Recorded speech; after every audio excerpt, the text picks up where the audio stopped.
Whatever is happening, we're getting towards the end. We see some of the signs. Inflation is rising again.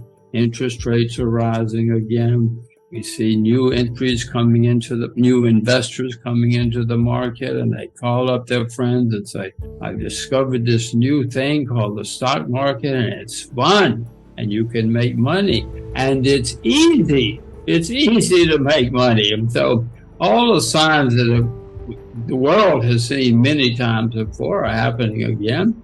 I don't know how much longer this will go on. I'm not selling short, not yet, but I do see worrying signs for the markets and therefore the world economy.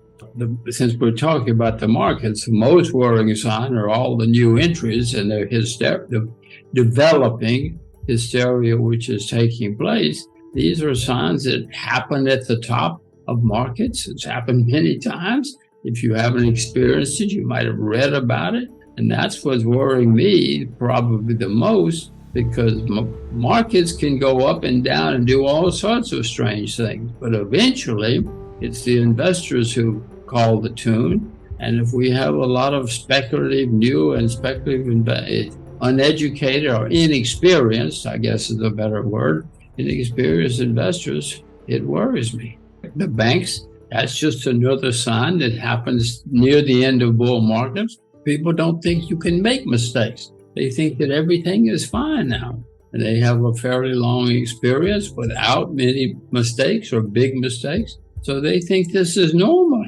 They think we always would just make money. All we got to do is just show up and make money. These are all worrying signs. One of the main lessons of history is that people don't learn the lessons of history. It's all right there. All you do is read your history and you can see, but people don't learn. Yeah. Central banks keep printing money and governments keep borrowing and spending money. The U.S. government borrows gigantic amounts of money every day. Look at Tokyo. Oh my gosh, you cannot believe how much they borrow and spend. It's going on around the world. And I'm not suggesting this is good for the world, Kai. I'm not suggesting it's good for you or me or our children, but that's what's happening. I don't know. And it's usually something that something will happen and we will not pay much attention. It'll be a small country or a small industry or something. And not many of us will recognize what's going on. In 2007, Iceland went bankrupt. But nobody cared. Nobody paid attention. Of course, until everybody paid attention. It was on the evening news by 2008, and we all knew there was a problem. That's the way it usually works, or historically it works. So I don't know what the final straw will be, but I know that few of us will recognize it as it's happening. At the moment, anyway, the system still works, and the U.S. can print and spend and borrow and spend. That will someday come to an end, or someday people will be on TV screaming about it, but not yet. But when you see it, Kai, when you see on the evening news that the man in the street is worried about all the government debt and the interest rates are going higher and higher, and the guys are saying, I don't care, I'm not going to borrow any, I'm not going to lend them any more money, then you'll know the crisis is here. This worries me. I mean, the Bank of Japan, every day the guy goes to work and prints money. He prints more money and prints as fast as he can. He's a good Japanese bureaucrat. He does what he's supposed to. And this is going to lead to many, many problems, not just in Japan, not just in the U.S., everywhere. Kai, you're in Germany. Even the Germans have problems now. There are German cities that have big debt problems. Germany, my gosh, in my lifetime, that Germany was the paragon of virtue. Not anymore. The Japanese birth rate and the population have been declining for many years. The population has been declining since 2010. That's, 13, 14 years now. And that is obviously not good, with the debt going through the roof and the population declining. The U.S. still has a rising population, partly because of immigration. Some of it's illegal immigration, but still it's people coming in and increasing the population. But our debt is growing.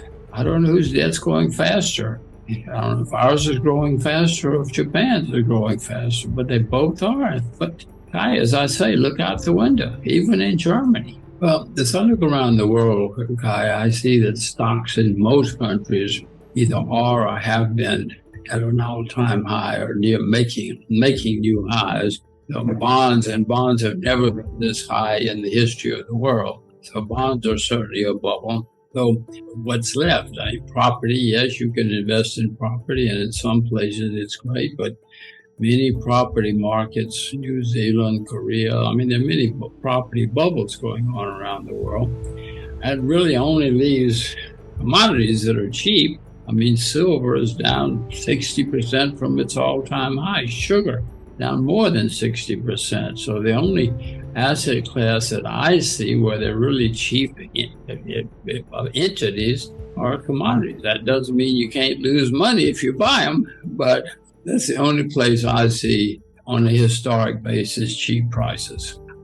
No, I think I see that some prices are make me happy because they're cheap and I can buy them. Agriculture is cheap, for instance, I think.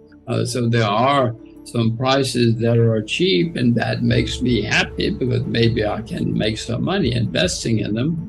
But I guess U.S. stock prices make me unhappy, to use your words, because there are bubbles developing.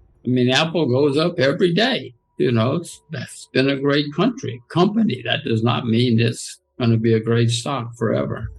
Back once upon a time, in the market, there were the Nifty 50. And the wisdom was, if you buy these 50 companies, you don't ever have to worry about the stocks. Just buy them and forget them. You know how that wound up. But this has happened often in history. In the 20s, Radio Corp of America, my radio was new and it was a gigantic stock. Stock went straight through the roof, always, every week, every day. 1929 came along and ended that story, but this has happened before, Guy. All these young, or I should say not young, but inexperienced investors coming in and talking about how easy it is. It's not the first rodeo.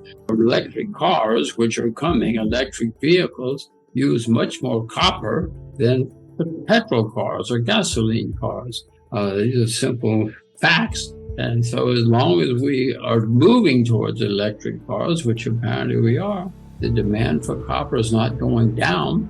And people haven't been opening copper mines recently. Lead, they use a lot more lead. They use a lot more lithium. They use a lot more everything. So if the world is going to become electric, which apparently we are, the demand is certainly not going to go away.